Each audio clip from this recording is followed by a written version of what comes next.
Hey guys, it's me. Please forgive how I look today. I've been up less than an hour. I haven't even gotten dressed yet. Haven't done anything in my appearance. Please forgive how I look, especially my hair. It's a mess.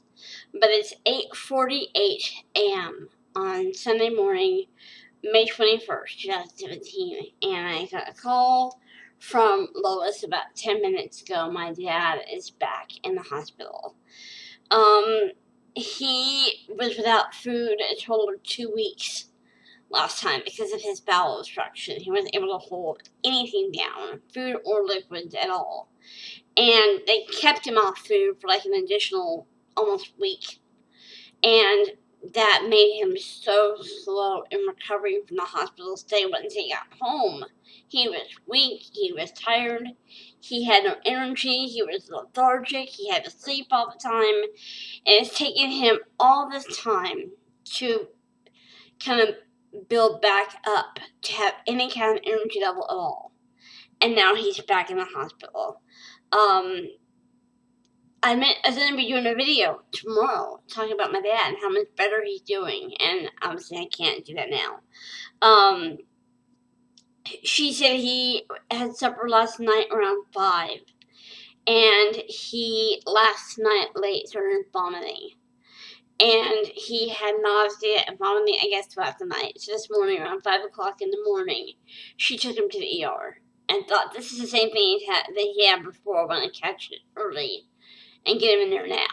So she took him to the ER, and he has pancreatitis, which I'm not familiar with, so I'm not not the medical knowledge, but pancreatitis and he has gallstones apparently. So this is not a bowel obstruction or bowel issue. He's having gallstones and pancreatitis. They're keeping him in the hospital for now. They're going to get him a room, and they're taking away all food from him, which is, I understand why, because he's vomiting them up anyway. He can't keep them down. So I get that.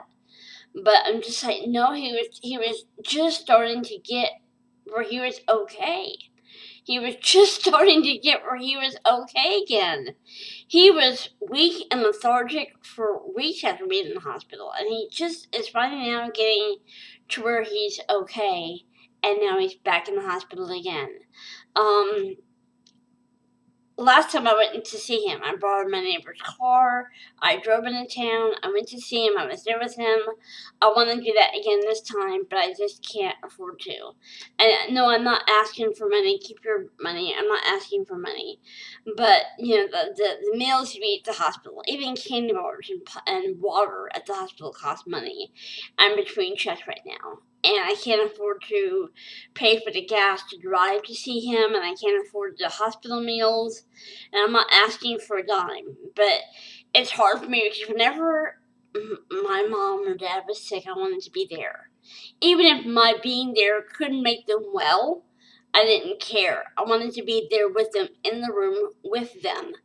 And it was so important to me to do that. And Lois was like, she's like, it's okay. You really can't do anything by being here.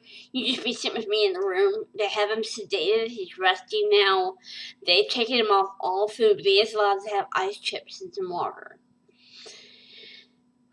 So, the only thing I'm asking for you guys is pray for my dad like you did before.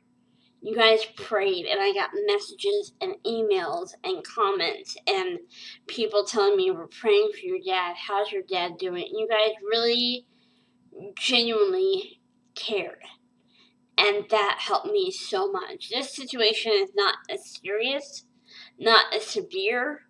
He hasn't been without food very long, but they already keep him off food for at least 24 hours. I'm just like, man, that's just going to knock him back to where he was. So, but they're in one of the best hospitals in the area, and the doctors here really know their stuff. So I know he's in good hands, but it's difficult for me to not be there because I am super tight with my family, and that includes my brothers. If they're in the hospital, I want to know about it. I want to be there. I want to just be there just to help, just to be there, just to have my presence there in the room. And I can borrow my neighbor's car and I can drive into town and do that, but what am I going to eat? What am I going to eat? I can bring some food from home, but I don't have a whole lot to bring with me. Most of my stuff's in the refrigerator anyway. So it's not something I feel like I can do this time. I want to. And I was like, you don't have to come here. He's sedated. He's resting. We're not going to see the doctor tomorrow. We saw the ER doctor, but he just does a quick general diagnosis, and that's it. So we don't really know what's going to happen yet. If you were here, you would know any more than we do, and you would, And my child was like, yeah, but I want to be there. I don't care. I want to be there. That's my dad in that bed. So it's a Sunday morning. We're going to be getting ready for church soon, and my mind is just totally focused on him, and that's bad. But that's not bad. But I mean, Sunday's day to be thinking about God. But I'm worried about my dad.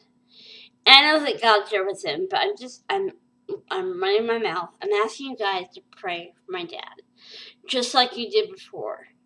Knowing you guys were praying for my dad, it brought me a great sense of comfort and peace, knowing you guys really, genuinely cared about him.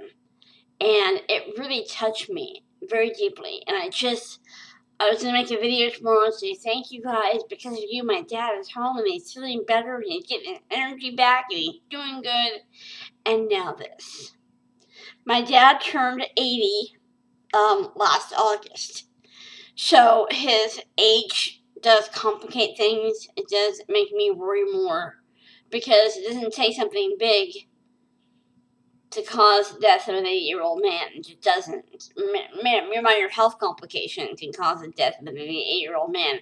A heart attack can, So for me, it's not just pancreatitis. It's not just gallstones. It's an 80-year-old man who's in poor health anyway with pancreatitis and gallstones. So, please pray for my dad. I would appreciate it if you would. You don't have to. If you're not a Christian, if you're not someone who believes in God, believe in prayer, send me your positive energy, your well wishes, your karma, whatever you want to send. I would appreciate it very much. What I plan on doing when I get paid, what I plan on doing all along, is buying a good size, get well card and signing everyone who prayed for my dad, signing all your names on that card, and then giving it to my dad. I haven't seen him since the day he got out of the hospital. That was the last time I saw him. So he hasn't been feeling well enough for me to even come in town for a visit. I haven't seen my dad or spent time with my dad since he went into the hospital last time. Since I got out of the hospital last time. So, of course, when he got home, he just wanted to sleep a lot because he was just lethargic. So, I just can't tell you what it means to me knowing I have your prayer support. And your love and your compassion and your thoughts. That means a lot. I'm not asking for anything from you guys except to pray for my dad or send him your positive energy or whatever. Just please keep him and my family. Keep praying for Lois because this little bugaboo out there. Because she's been up since probably 4:00 in the morning, making sure he was okay and making sure that he got up and got dressed, got into the car, and he drove him to the 5:00 in the morning. And of course, she has unbelievable fibromyalgia pain. It's really extreme. So even though she's not the one that's sick and she's not nearly as old as my dad, still mention her in your prayers too. I appreciate it. I'm gonna go ahead and go. I'm gonna get this uploaded, and I gotta go to church. I love you guys. Thank you for all the love you show me. I appreciate it. I'll be back on here. I'll try and do the devotional video today and get that up for you guys. And I have another video I'm gonna try and film this week. But right now, my heart, and my mind, and my body all want to be there in the hospital with my dad, and I can't. So I'm gonna go ahead and go. I love you guys, and I will update you if I hear anything. Once I know what they're gonna do and how they're gonna do it, what's gonna happen, I'll be sure to update you guys and let you know. Okay? I'm gonna go. I love you guys. I'll see you next time.